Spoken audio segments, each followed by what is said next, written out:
surtout ne pas regarder l'horloge.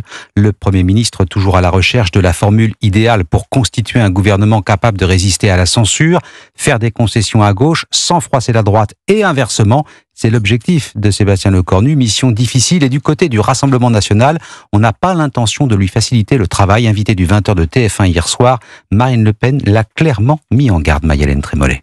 Pour en finir définitivement avec la politique d'Emmanuel Macron, Marine Le Pen accentue la pression sur le nouveau Premier ministre. Les politiques que veulent voir mettre en place les Français, c'est l'arrêt de l'immigration, arrêter de verser des sommes considérables à l'Union européenne, lutter sérieusement contre la fraude. On ne peut pas indéfiniment gouverner sans le peuple ou contre lui. Prête à appuyer sur le bouton de la censure si cette rupture n'avait pas lieu, la chef de file des députés RN refuse d'être la cible d'un procès en irresponsabilité.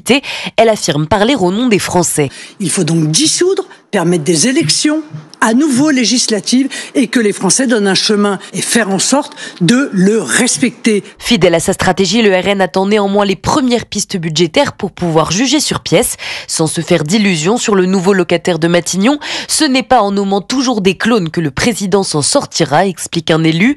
Autre option qui n'est pas exclue par Marine Le Pen, celle d'une démission du président de la République, ultime recours selon elle pour sortir de cette crise politique. Maï-Hélène Trémollet du service politique d'Europe 1.